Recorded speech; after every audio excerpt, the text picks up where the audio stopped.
In a recent interview with Thai PBS World, Pita that the former leader of the Move For party shared his views on Thailand's role in international affairs, the Seta government's controversial digital wallet scheme, and the challenges his party is facing. There have been questions about Thailand's role on the international stage, especially during the past 9 years under the Bayu administration. Now that Prime Minister Seta is trying to make Thailand more visible with his address to the UN General Assembly following his series of visits to countries in the region and Saudi Arabia in recent weeks. Is Thailand's international profile growing? We have done better, and we could have done better also. So what I'm trying to differentiate for you is that, of course, international trips are good, but the ability to follow up, to have mutual benefit of influence. When you want to say that Thailand means business and Thailand is back, is way much more than international trips. However, if it were me, of course, international trips are important, but of a very, very constructive and detailed agenda of what we have to offer to them and what we can get in return from them. So instead of like going to countries based on my preference, I would have my list of priorities or problems in this country or potentials, and I would follow to them. Back home in Thailand, Prime Minister Seta is facing the challenge of implementing the much publicized digital wallet scheme, which aims to give a 10,000 baht cash benefit to each of the over 50 million Thais who qualify. His government now needs to negotiate a loan of over 500 billion baht to finance it. Pita argued that borrowing future money to incentivize economic growth is an outdated stimulus policy. Such a huge amount would be better used to improve the education and public health systems. We've seen several changes of Prime Minister Seta's policy, including digital wallet scheme, the increase of minimum wage per day compared to their promise during the campaign season.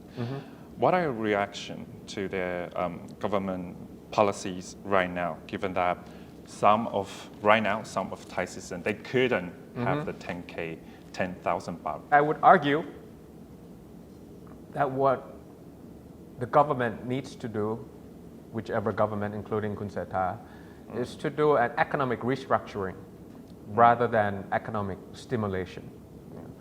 And let alone, if we talk about economic stimulation, you could do through quantitative easing like it's done in the past, or even helicopter money, which was found in 1969 by Milton Friedman. It's a very old concept of borrowing in the future money and helicopter money to the people without much strategizing or thinking. So I felt like that amount of money, first of all, where it's going to come from, whether that same amount of money can be alternatively do something for alternative Thailand or what it's done before.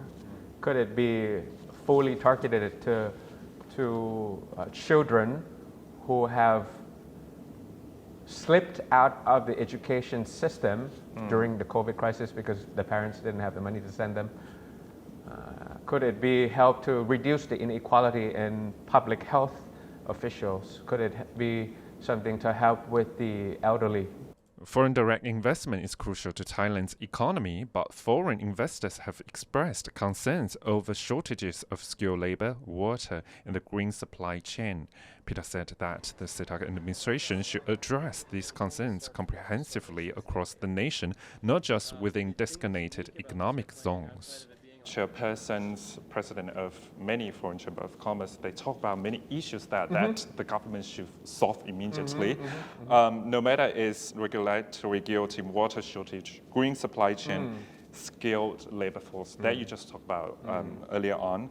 What could Move For Party do in the parliament? Because it symbolizes the power of Move For Party in the parliament to push this issue to the right direction. All of it just mentioned, but it's not going to be just area-based, like EEC-based, or even the new land bridge project that might come into law in that sense, that when you say that when there's a word special zone, on the reflection of that, that means that when it's normal, it's really bad.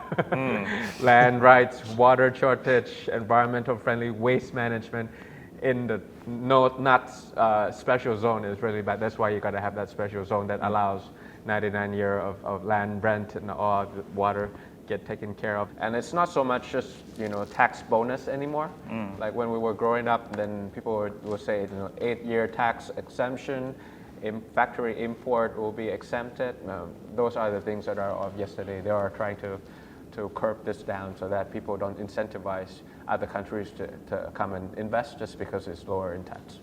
The Move Forward Party has come under fire recently for the way it handled the sexual harassment allegations against 2 of its MPs.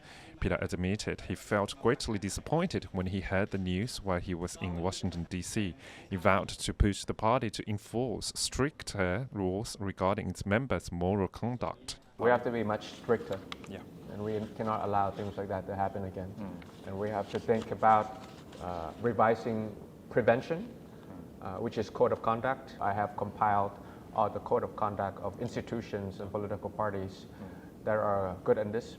You have to be able to look at the code of conduct and the training that we give to our staff and our MPs. What's the difference between sexual harassment, sexual assault, sexual violence, sexual irritation? Not just the prevention part, but the rectification part. I have to speak on the behalf of the people who were behind the investigation. A lot of it requires details.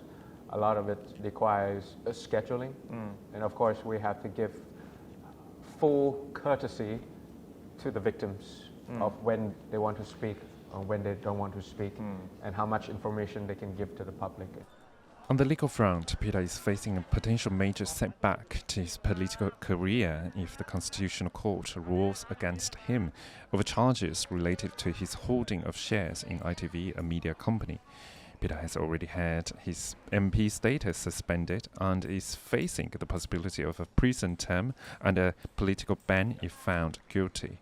Pita, however, remains unfazed and reaffirms his commitment to speaking out on behalf of his constituents. What I do from now on, at the very fundamental level, is to make sure that the trust and the love that people have given me throughout the past election, also the validity of the election that allows me to continue my duties where appropriate, and that's speaking on the behalf of the people, and that's provide checks and balances, and that's trying to pass progressive laws. The third one I couldn't do because I couldn't get into the parliament. I cannot sign, I cannot vote. But wherever I go, and if I see something that is wrong, or whether I see something that's off potential, such as indigenous tourism, then I will speak out, and then people will hopefully listen, comment, criticize, make it better. Frank Shi reporting for Thai PBS World.